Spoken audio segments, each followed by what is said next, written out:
우리가 오늘 읽은 본문의 말씀 중심으로 그때에는 이스라엘에 왕이 없었으므로 라는 제목으로 우리 말씀의 은혜를 함께 나누기를 원합니다.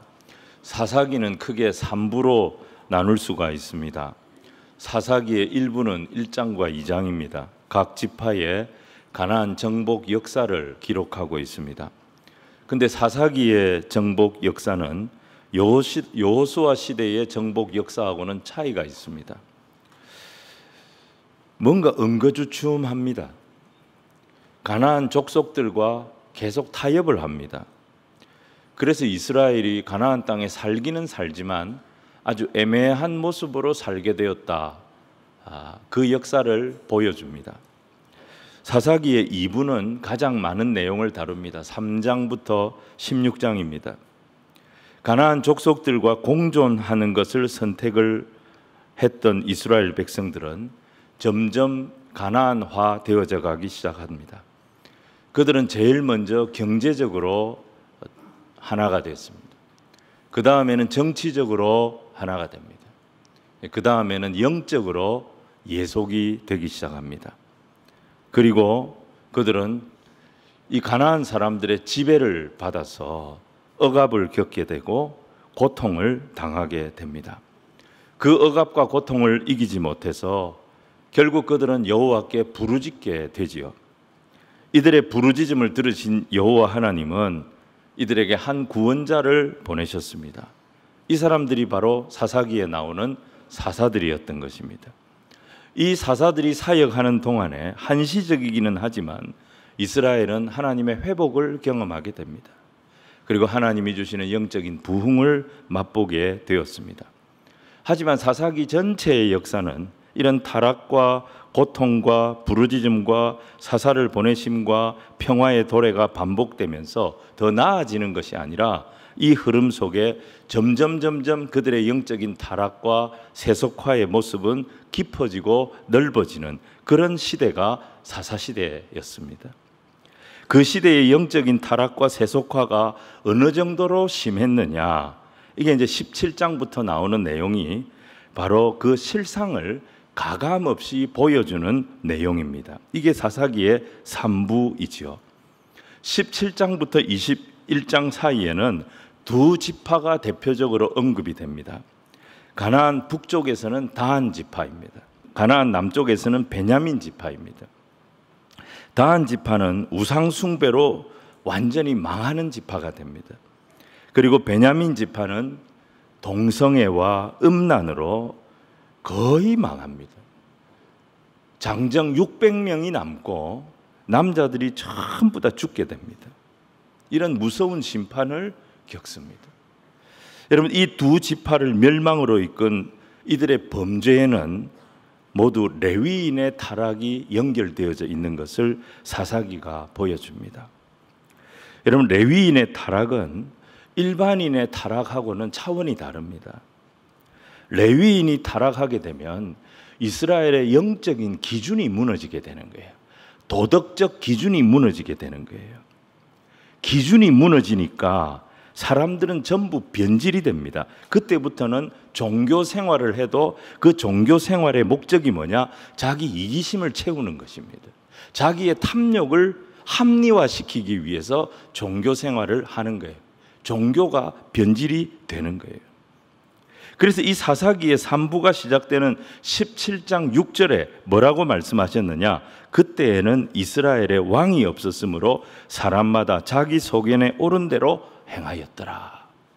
여러분, 그리고 사사기의 마지막 절이 21장 25절입니다. 거기에도 똑같은 말씀이 반복됩니다. 우리 같이 읽겠습니다. 시작. 그때에 이스라엘에 왕이 없으므로 사람이 각기 자기 소견에 옳은 대로 행하였더라. 사사기 3부를 시작하면서 17장의 처음과 21장 마지막이 같은 말씀이에요. 이스라엘에 왕이 없었다는 거예요. 다른 말로 하면 이스라엘의 영적인 기준이 무너졌다는 거예요. 그래서 사람들이 이 영적인 기준이 무너지고 나니까 전부가 다 자기 기준을 가지고 살아가는 거예요. 자기 종교심을 가지고 살아가는 거예요. 자기 탐욕을 채우고 자기 이기심을 채우기 위한 수단으로 종교를 변질시켰고, 이것이 이스라엘의 멸망을 가져왔다는 것입니다. 이스라엘이 이렇게 망하게 된 데에는 결정적으로 레위인의 타락이 큰 역할을 했다는 것입니다. 레위인의 타락은 오늘날로 말하면 목회자의 타락이면서 교회의 세속화입니다. 우리는 오늘부터 사사기의 이 마지막 5장 말씀을 묵상합니다. 이 말씀을 묵상하면서 마지막 때를 살아가는 우리 신앙인들이 어떤 책임감을 가지고 어떤 경각심을 가지고 이 땅을 살아가야 할 것인가, 주님의 음성을 듣는 그런 시간이 오늘 이 시간 되기를 주님 이름으로 축원을 드립니다. 오늘 첫 번째는 1절부터 6절까지의 내용인데요, 에브라임 산지에 있는 미가 집안의 우상 숭배 사건을 다루고 있습니다. 여러분, 이스라엘의 타락이 어디에서부터 출발했느냐? 에브라임 지파의 한 가정에서부터 출발합니다. 그 시작은 돈이었습니다. 에브라임 지파는 북쪽을 대표하는 이스라엘의 지파입니다. 그런데 그 지파에 미가라고 하는 사람이 있었습니다. 미가라는 이름만 들어봐도 이 집안이 얼마나 신앙적인 집안이었는가 우리가 그걸 알 수가 있습니다. 왜냐하면 이 미가는 원래 미가야의 준말입니다. 미가 예후의 줄임말입니다. 미가 예후, 미가야, 이게 무슨 말이냐?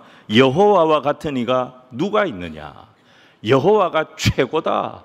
여호와 하나님을 찬양하는 이름이 바로 이 미가라고 하는 이름의 의미입니다. 얼마나 이 집안이 신앙적인 집안이었는지 우리가 이 이름만 봐도 유추를 할 수가 있어요. 근데 이 집안은 또 대단한 부자였습니다. 어느 날 그 어머니가요, 미가의 어머니가 은 1,100개를 잃어버린 거예요.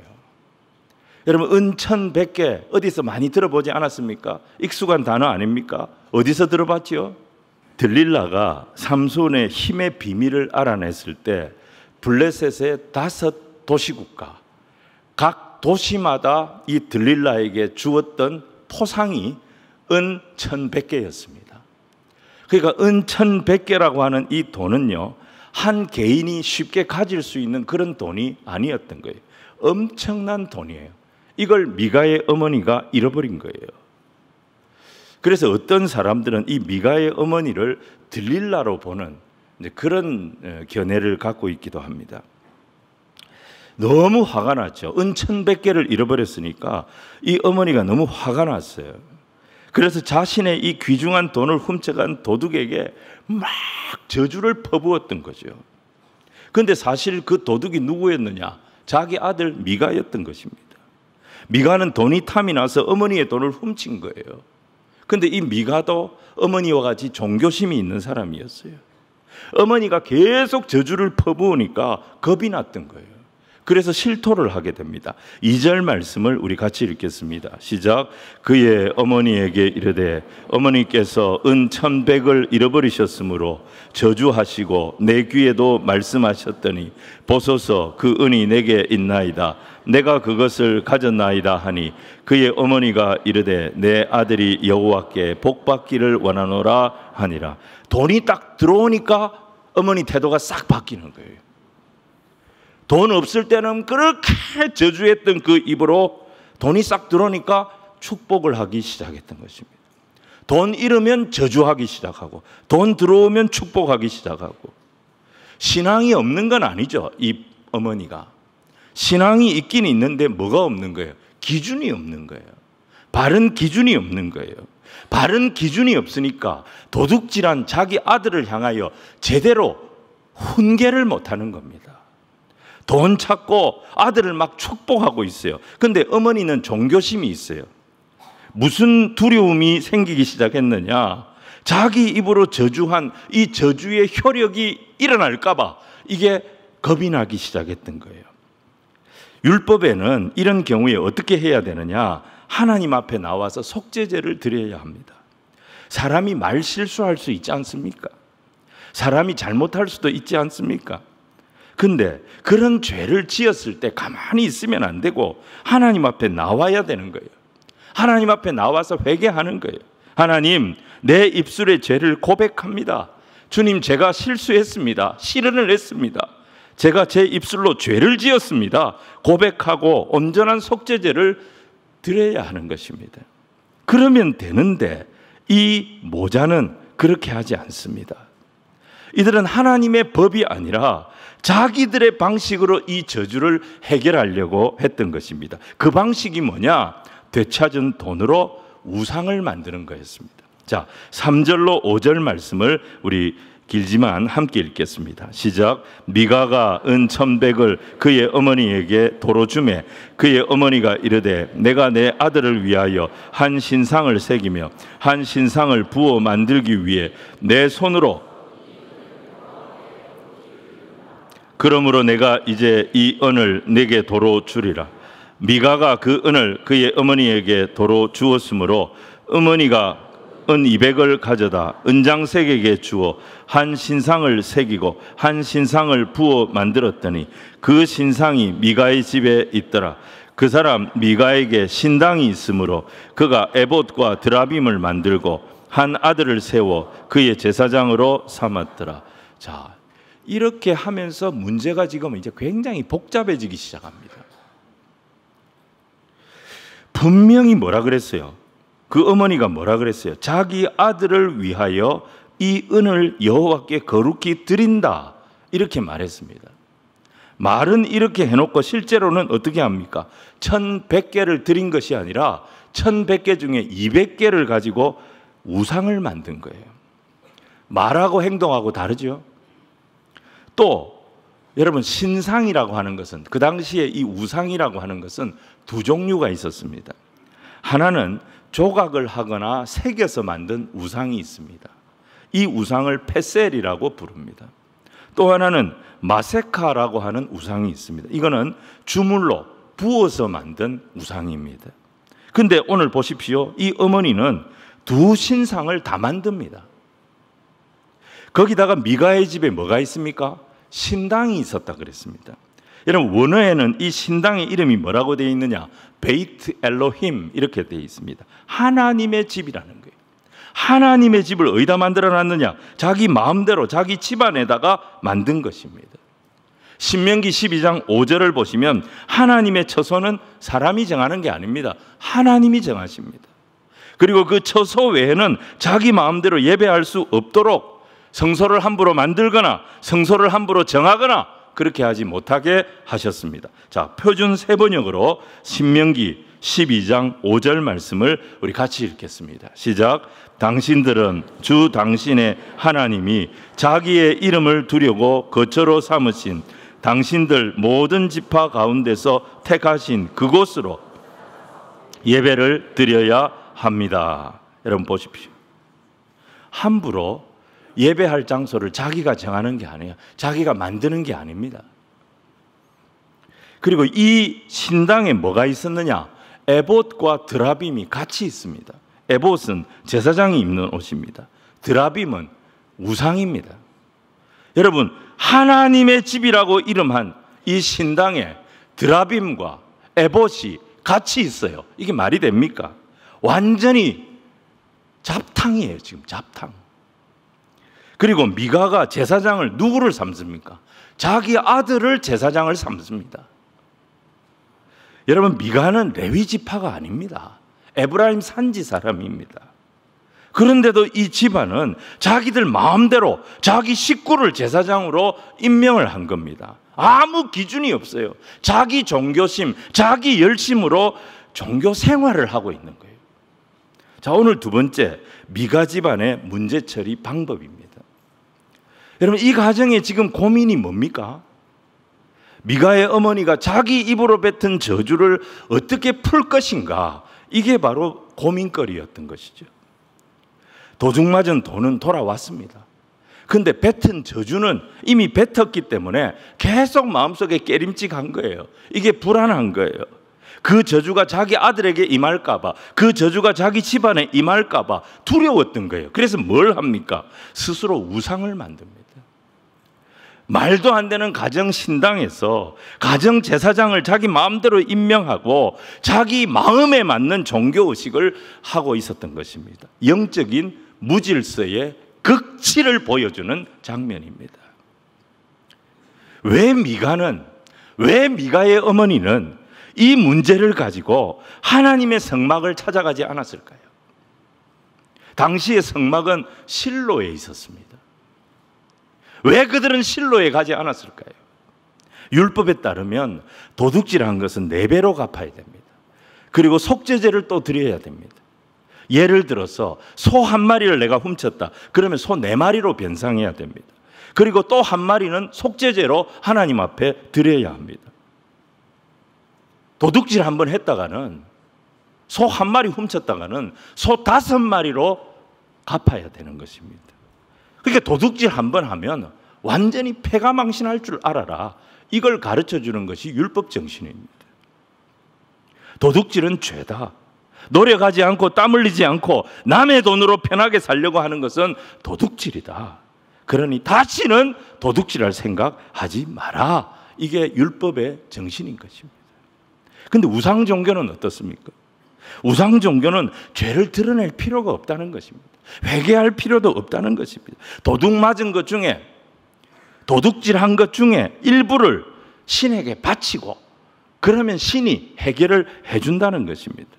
은천 100개 중에 200개만 바쳐서 문제를 해결하는 그런 거래가 우상 종교 안에서는 얼마든지 가능하다. 이 논리인 것입니다. 그런데 죄라고 하는 것은 은폐한다고 해결이 되는 것이 아닙니다. 죄는 철저하게 비판해야 됩니다. 아무리 자식이라도 자식의 죄를 철저하게 훈육하고 정죄해서 뿌리를 뽑도록 해야 합니다. 그러지 않으면 그 자녀는 결코 죄에서 나오지 못할 것입니다. 그런데 미가와 미가의 어머니가 죄를 처리하는 방법이 뭡니까? 자기들의 잘못을 하나님 앞에 시인하기는커녕 도둑질한 돈의 일부를 가지고 신상을 만듭니다. 그리고 가정에 신당을 세웁니다.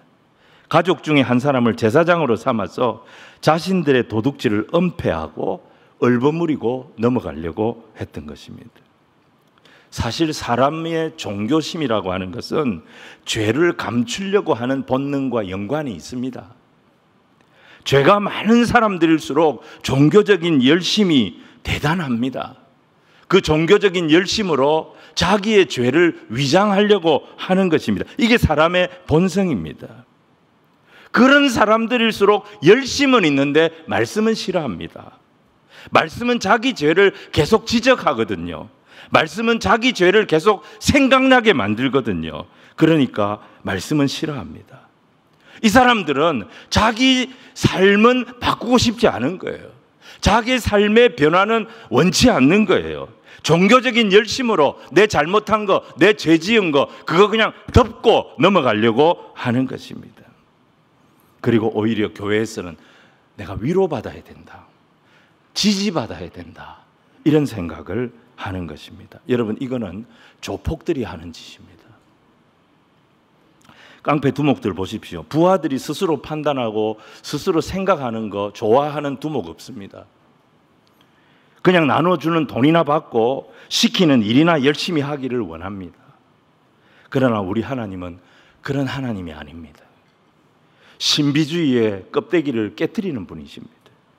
열심의 환상을 깨부수는 분이십니다.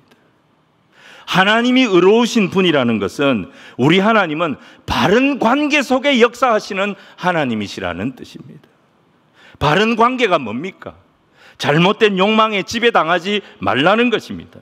남의 것 욕심내지 말라는 것입니다. 하나님이 세워주신 경계를 네 마음대로 옮기지 말라는 것입니다. 입으로는 하나님을 사랑한다고 말하면서 실제로는 돈을 더 사랑하고 하나님의 영광을 위하여 산다고 말하면서 자기와 가족이 지은 죄를 적당히 얼버무리려고 하는 것은 의로우신 하나님을 도둑놈의 하나님으로 만드는 것입니다. 혹시 손해보는 일이 생기더라도 신앙의 기준을 지키는 것이 하나님을 바르게 섬기는 길입니다.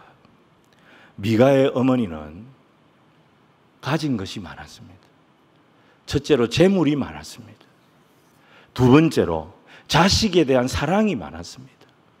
세 번째로 종교심도 보통이 아니었습니다. 그런데 이 어머니의 이 애정과 이 열정에는 기준이 없었습니다. 말씀의 기준이 없었습니다. 말씀의 기준이 없으니까 이 어머니의 사랑이, 이 어머니의 열정이 오히려 그 자녀들, 그 가족들을 더 심한 타락의 길로 몰아넣는 꼴이 되었던 것입니다. 자, 오늘 세 번째, 미가 집안과 타락한 레위인의 만남입니다. 에브라임 산지 미가의 집에 어느 날 갑자기 한 레위인이 나타납니다. 이 사람은 저 남쪽 베들레헴에서 온 레위인이었습니다. 자, 7절로 10절 말씀을 우리 같이 읽겠습니다. 시작. 유다 가족에 속한 유다 베들레헴에 한 청년이 있었으니 그는 레위인으로서 거기서 거류하였더라. 그 사람이 거주할 곳을 찾고자 하여 그 성읍 유다 베들레헴을 떠나가다가 에브라임 산지로 가서 미가의 집에 이르매 미가가 그에게 묻되 너는 어디서부터 오느냐 하니 그가 이르되 나는 유다 베들레헴의 레위인으로서 거류할 곳을 찾으러 가노라 하는지라. 미가가 그에게 이르되 네가 나와 함께 저주하며 아버지의 제사장이 되라. 내가 해마다 은 10과 의복 1벌과 먹을 것을 주리라 하므로 그 레위인이 들어갔더라. 여러분, 이 레위인 청년이 저 남쪽 베들레헴에서 저 북쪽에 있는 에브라임 산지 미가의 집까지 오게 된 이유가 뭐겠습니까? 먹고 살기가 어려워져 가지고 하나님께서 그에게 맡기신 지경을 버리고 떠나온 것입니다. 왜 이 사람이 먹고 살기가 힘들어졌을까요? 레위인은 기업이 없습니다. 레위인은 무엇을 먹고 사느냐? 백성들이 하나님 앞에 제사 예배하기 위해서 가져온 11조와 제물 중에 일부를 취해서 먹고 살게 되어 있습니다. 근데 지금 사사시대에 예배가 무너지니까 이 레위인이 먹고 살 길이 막막해진 것입니다. 생계가 막막해진 이 레위인은 여기저기를 떠돌기 시작했습니다. 그러다가 미가의 집까지 오게 됐고 미가를 만나게 된 것입니다. 미가는 어떤 사람입니까? 자기 집안에다가 신당을 둘 정도로 종교심이 대단한 사람이었습니다. 근데 이 사람의 고민이 뭡니까? 신당은 있는데 제대로 된 제사장이 없는 거예요. 그래서 자기 아들을 제사장으로 쓰고 있는 것이 항상 아쉬웠던 것입니다. 근데 자기 앞에 레위인이 나타난 거예요. 자기가 신당을 만들고 그렇게 제사장 세울 사람이 있으면 좋겠다 생각했는데 레위인이 딱 나타났어요. 그때 마음이 어떻겠어요? 야, 이 사람 하나님이 보내신 사람인가 보다. 할렐루야. 그렇게 생각하지 않았겠어요? 너무 반가워가지고 제안을 한 겁니다. 연봉으로 은 10개, 옷 1벌, 먹을 것 주겠다 제안을 한 거죠. 이 레위인도 어떻습니까? 당장 먹고 살 길이 없는 사람이잖아요. 그러니까 이 제안이 너무너무 반가웠던 것입니다. 두 사람의 필요가 딱 맞아떨어지면서 이 레위인은 이 가정의 입주 제사장으로 취업이 된 것입니다. 10절에서 미가가 분명히 뭐라고 말했습니까? 나를 위하여 아버지와 제사장이 되라. 당신은 나의 아버지가 되고 당신은 나를 위한 제사장이 되어달라고 부탁을 했습니다. 그런데 실제로는 어떻게 되느냐? 11절 보시면 그 청년이 미가의 아들 중 하나같이 됨이라 그랬습니다.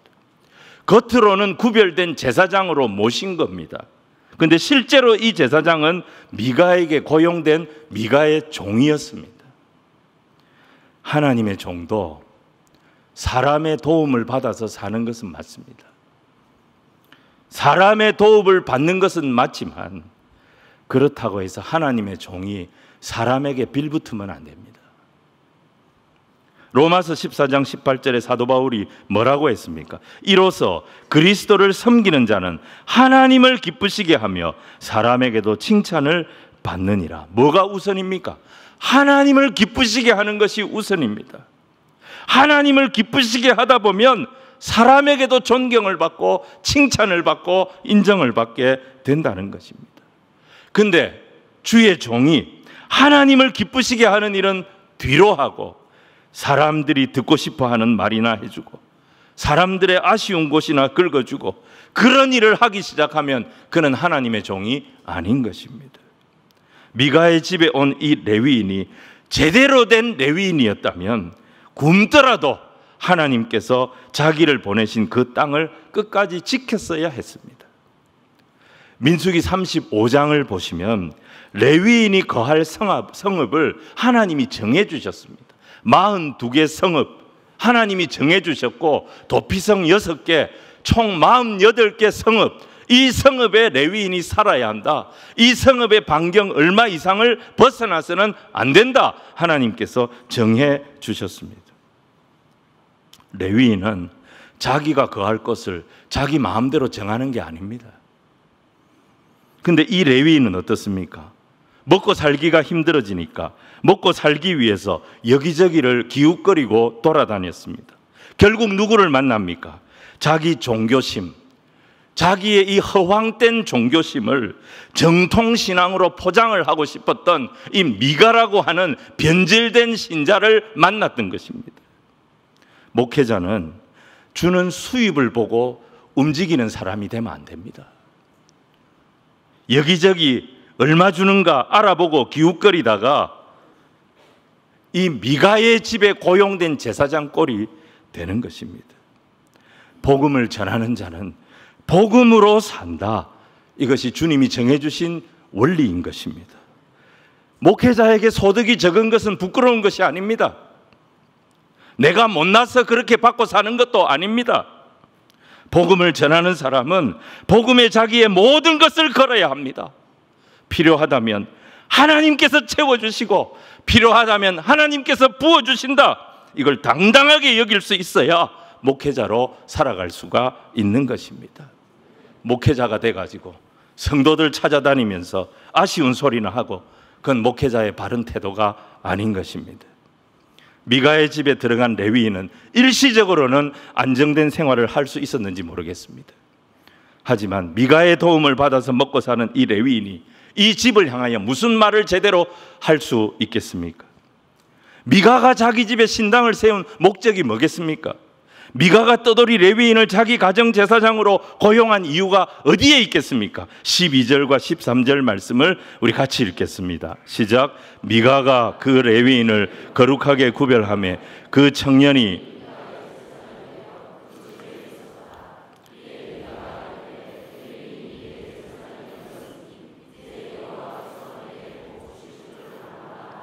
미가가 어떤 사람이냐? 철저한 기복주의자였습니다. 그는 레위인을 뭐라고 부르죠? 내 제사장이라고 불렀어요. 내 제사장이라. 내 신당에 내 제사장을 세웠으니 하나님은 이제 내게 복을 줄 수밖에 없을걸. 미가는 종교심 하나는 대단한 사람이에요. 열심 하나는 대단한 사람이었어요. 근데 이 사람은 말씀이 없었어요. 말씀이 없었기 때문에 영적인 기준이 없는 사람이었어요. 자기 하고 싶은 대로 하는 거예요. 자기 기분대로 하는 거예요.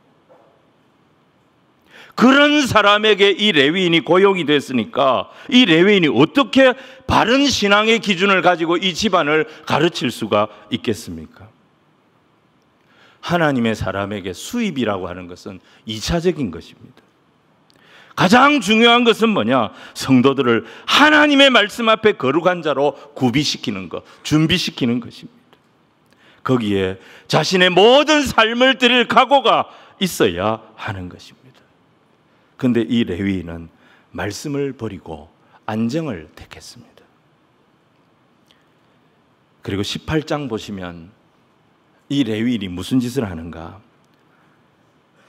북쪽으로 이동하던 다한 지파를 만나게 됩니다. 다한 지파도 똑같습니다. 하나님께서 그들에게 기업으로 주셨던 땅을 포기하고 블레셋과 인접해 있는 그 지경을 감당하기가 너무 힘드니까 하나님이 그들에게 주신 땅을 포기하고 북쪽으로 계속 안정된 땅, 편안한 땅, 어려움이 없는 땅을 찾아서 기웃거리고 있었습니다. 이 다한 지파가 북쪽으로 올라가다가 이 레위인을 만난 거예요. 이 레위인이 똑똑해 보이는 거예요. 이 레위인이 거처가 확실치 않아 보이는 거예요. 그래서 그에게 제안을 합니다. 우리 지파의 제사장이 되어주겠냐고. 이 사람이 안정을 얻고 나니까 이제는 무슨 생각이 납니까? 권력을 갖고 싶은 거예요. 한 가정의 제사장 노릇하는 것보다는 한 지파의 제사장 노릇하는 게 훨씬 나를 업그레이드 시키는 거겠지. 그게 나아 보였던 거예요. 뒤도 안 돌아보고 단 지파를 따라갑니다. 이 레위인은 기준이 없는 레위인이었던 것입니다. 결국 이 타락한 레위인은 한 가정을 멸망의 길로 끌고 갔을 뿐 아니라 한 지파 전체를 멸망에 빠뜨리는 그런 악한 도구가 되어졌던 것입니다. 오늘 말씀을 정리하겠습니다.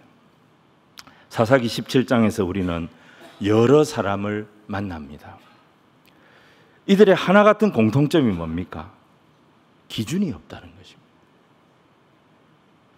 신앙의 바른 기준이 없다는 것입니다. 기준이 고무줄이에요, 고무줄. 말씀의 기준이 없는 가정이 누구를 만납니까? 말씀의 기준이 없는 레위인을 만났어요. 타는 장작에 완전히 기름을 붓는 꼴이 된 거예요. 이 가정의 영적인 기준, 도덕적인 기준은 완전히 무너지게 된 거예요. 그 레위인 덕분에. 이 타락한 레위인은 작게는 미가 한 사람을 멸망시켰습니다. 그리고 크게는 다한 지파 전체로 하여금 하나님의 거룩을 떠나게 만들었습니다.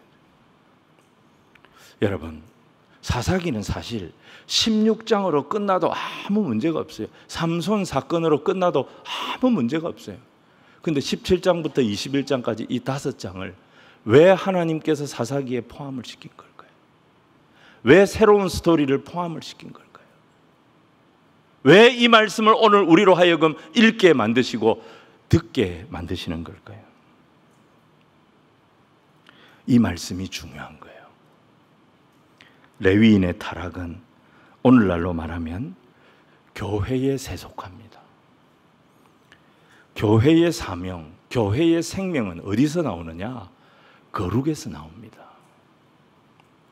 근데 우리 같은 범인들이 어떻게 하나님의 거룩을 감당할 수가 있습니까? 디모데전서 4장 5절에 보니까 이렇게 말씀합니다. 하나님의 말씀과 기도로 거룩하여집니다. 한번 따라 합시다. 하나님의 말씀과 기도로 거룩하여짐이라. 그래서 교회의 생명은 어디서 나오느냐? 말씀과 기도에서 나오는 거예요. 말씀과 기도가 우리를 거룩하게 만드는 거예요. 하나님은 이 시대에도 말씀과 기도가 살아있는 교회를 찾고 계신 것입니다. 말씀과 기도가 살아있는 교회를 사용하기를 기뻐하시는 것입니다. 말씀과 기도에도 뭐가 있어요? 순서가 있습니다. 말씀이 우선이에요. 말씀을 먼저 들어야 합니다. 그 말씀이 기준이 돼야 됩니다. 말씀이 기준이 되어서 나를 살필 때, 말씀이 기준이 되어서 우리 가정을 살필 때, 말씀이 기준이 되어서 우리 교회를 살필 때 우리가 우리의 죄를 보게 되는 것입니다. 그 죄를 잡아가기 시작할 때 우리 교회는, 우리 가정은, 우리 한 사람 한 사람은 하나님이 기뻐하시는 사람, 하나님이 기뻐하시는 가정, 하나님이 기뻐하시는 교회가 되어질 줄로 믿습니다. 그 안에 구원의 역사가 일어나는 거예요. 그 안에 생명의 역사가 일어나는 거예요. 그 안에 부흥의 역사가 일어나는 거예요. 그 안에 치유의 역사, 회복의 역사가 일어나게 될 줄로 믿습니다. 그래서 시작은 강단입니다. 교회 강단이 말씀 앞에 깨어 있어야 하는 것입니다. 강단이 하나님의 말씀에서 멀어지면 성도들의 기도는 변질되기 시작합니다. 전부 다 이기적인 기도, 탐욕적인 기도, 내 죄를 덮는 기도, 위장하는 기도, 그냥 지지받고 위로받고 내 삶은 바꾸지 아니하면서, 그런 교회는 아무리 사람이 많이 모여도 거룩과 상관이 없는 교회고, 그런 교회는 그 시대를 병들게 만드는 촉매제와 같은 교회가 될 뿐인 것입니다. 우리 교회의 기준은 복이 아닙니다, 여러분. 우리 교회의 기준은 우리의 행복이 아닙니다, 여러분. 완전하신 하나님의 말씀이 오늘도 저와 여러분의 기준이 되는 그런 교회, 그런 가정이 되기를 주님 이름으로 축원을 드립니다. 오늘 이 말씀 마무리하면서 시편 19편 7절로 14절 말씀을 읽었으면 합니다. 우리 모두가 이 말씀을 읽으면서 날마다 하나님의 말씀으로 돌아오기를 결단하는 존귀한 주의 백성들 다 되시기를 축원합니다. 말씀 한번 띄워주시죠. 제가 까만색 부분은 제가 읽고 파란색 부분은 여러분들이 읽고 마지막 14절은 우리 같이 읽고 그렇게 하겠습니다. 여호와의 율법은 완전하여 여호와의 증거는 확실하여 여호와의 교훈은 정직하여 여호와의 교훈은 계명은 순결하여 여호와를 경외하는 도는 정결하여 여호와의 법도 진실하여 금 곧 많은 순금보다 더 사모할 것이며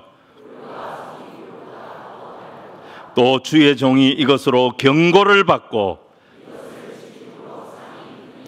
자기 허물을 능히 깨달은 자 누구리요? 또 주의 종에게 고의로 죄를 짓지 말게 하사 그리하면 내가 정직하여 큰 죄가에서 벗어나겠나이다. 나의 반석이시요 나의 구속자이신 여호와여, 내 입의 말과 마음의 묵상이 주님 앞에 연락되기를 원하나이다. 아멘.